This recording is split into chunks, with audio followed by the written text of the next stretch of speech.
So top of mind for many voters, the Mississippi River is at historically low levels, which could impact. The climate crisis is also top of mind for many voters. The Mississippi River is at historically low levels, which could impact the food supply and our wallets. Chief Meteorologist Ginger Z is in Osceola, Arkansas with more. The mighty Mississippi River. I'm along the Mississippi River bank because it's at a historic low.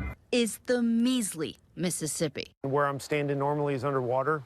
Within the last month, at least 5 river gauges bottoming out to the lowest level since records began as early as the 1890s. A century-old shipwreck near Baton Rouge exposed. Look what I just found. It's a Civil War belt buckle. That's insane. Fossils and relics littering the now dry riverbed. Drought along the entire length of the Mississippi, with parched riverbed from Wisconsin to Tennessee. Thousands of people flocking to Tower Rock in Missouri by foot. The historic low levels on the Mississippi River coming at the absolute worst time for farmers. The heart of harvest. See that huge pile of soybeans behind me? It was supposed to make it downriver 3 weeks ago. The Mississippi is the main route for America's breadbasket to the world, responsible for $400 billion in industry and 1.3 million jobs. This is the backbone of America. We move all of our products up and down this river. It's the product that feeds the world, builds the world, and powers the world. Jonathan Dunn works for one of the nation's largest barge operators. Normally we would be running about 46 to 40 barges on our large horsepower boats, and now we're running 25 barges on those boats. So there is a drastic reduction. When the price to ship goes up, the value of the goods go down. The prices dropped pretty drastically due to increased freight on the river. So that's got to show up in prices somewhere for us? I think eventually it will. It's, it's going to trickle down to everyone. Now, there's a reason that America still uses barges to transport everything from the soybeans that you see being put in the barge behind me to corn, oil, fertilizer, you name it. We do it because this is cheaper.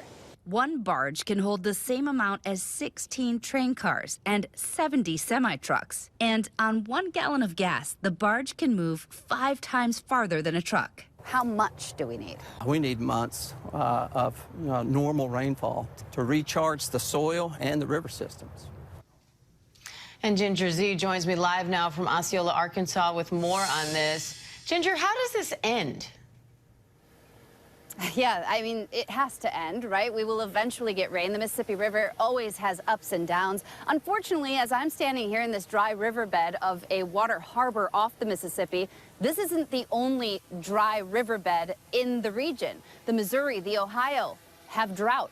And all of the barges that you see behind me, that's the real issue, is that they need the water now. They actually needed it a month ago. And unfortunately, those prices are going to keep going up. And the forecast, we have the forecast here for the next 3 months, does not favor any extra rain or above average rain. We're in a triple dip La Nina that does not lend itself to rain in this region. You mostly need it in the Missouri River Valley and the northern Mississippi, and it's not looking like it would happen that quickly. So this could be a problem, Diane, all the way through winter. And Ginger, the low river levels making it hard for the barges to get downriver. I mean, that's a big enough impact in and of itself, but it goes wider than that. Can you walk us through this domino effect?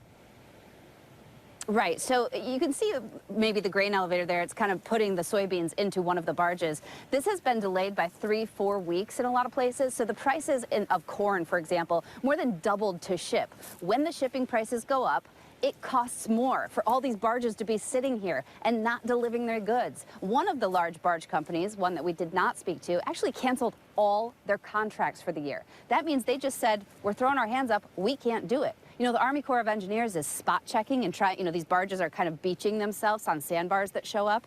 They can't do that fast enough either to dredge to allow these to go through. So it is going to cost farmers first and then eventually us. The soybeans, for example, some of the soy goes into livestock feed. That means meat prices could be impacted.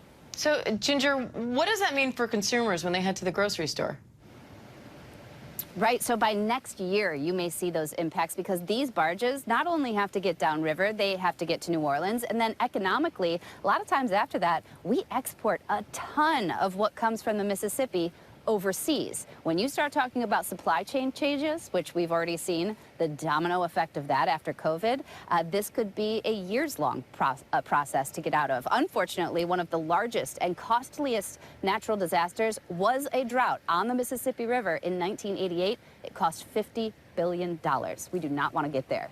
All right, no, we sure don't. Ginger Z, thanks.